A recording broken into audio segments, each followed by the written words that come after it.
It's time to start thinking about where we want to take our teachers next in our learning journey with assessment. Specifically, I want to address the question, how do we personalize learning for teachers? I've got a couple of ideas I want to share with you and see if this might be a direction that we choose to go. I want to look at ways to recognize their role as transformers of learning for students in the classroom. I also want to look at how we can build on the current knowledge that teachers have, support their intellectual capacity to learn. I'd like to think about a way that we could develop a stance of inquiry in our learning with our teachers. We ask teachers to do this with students every day.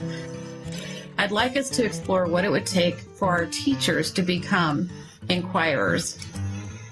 Finally, I want to recognize and build confidence in teachers to know that they can be generators of new knowledge as they become active learners within their own classroom. I'd like us to take a closer look at conceptual relationships between knowledge and professional practice.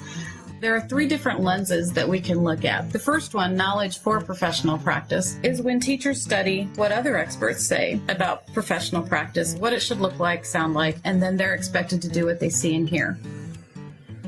A second conceptual lens to look through is knowledge in professional practice. When teachers hone their expertise as they are teaching, they learn from experience, they collaborate with others. I think this is the lens that our district looks through when we think about gaining knowledge in professional practice. The last lens I'd like us to look at is knowledge of professional practice.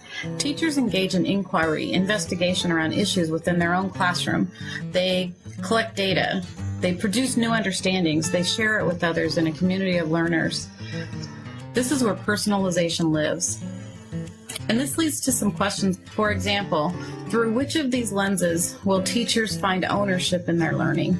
How could we best support teacher change based on the real data that's in their classroom that they gather? And then overall, how do we leverage the time for teachers to be in this zone of inquiry? First, let's look at this idea as a theory of action.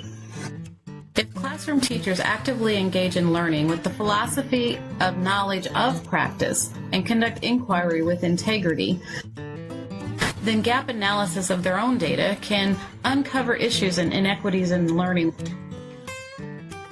So far this year, in August and October, we provided the foundation for quality balanced assessment practices. What if our next step was to help teachers start learning through inquiry, develop a question, collect data, analyze the data, decide action, share it with others? Does this sound crazy? Well, here's what we know. We know that many adults crave differentiated or personalized learning. Teachers have ideas that they don't have time to investigate regarding their instruction. And collaboration time around anything is difficult to build into our days. And then maybe the next question becomes, how do we get our teachers to move to be teacher inquirers? What vehicle can we use? It appears that it's already in our backyard. Cochran, Smith, and Lytle, in their book Inquiry as Stance, studied professional learning community and the attributes of teacher inquiry and found that there are 6 commonalities: data, equity within the classroom, inquiry, communities of learners, cultures within the school, and learning from data. Let's start putting this together. Our district long-range learning goal is classroom assessment for student learning. We've already started building the foundation. I gave you a glimpse at the lens to get after personalized learning for teachers, and we just talked about a vehicle that we already have that we could use to personalize this learning. One more piece of this learning through inquiry. First, there's something called shared inquiry. A group of teachers with a common wondering investigate it together. Second one is intersecting inquiry. Teachers find out that they have inquiries that actually overlap each other. And the other one is parallel inquiry, is where they have separate questions, but they support each other through a collaborative protocol. Well, this was just an introduction, and I hope I've given you enough to at least have some questions. One question might be, how will this be different? Won't teachers still resist? Maybe. Won't teachers just be a little scared? Absolutely. But just as in the past, I've also had teachers that have ran with it. In fact, some of them have even flew. So I guess in the end here, I'm hoping I've just piqued your curiosity enough that you want to know more.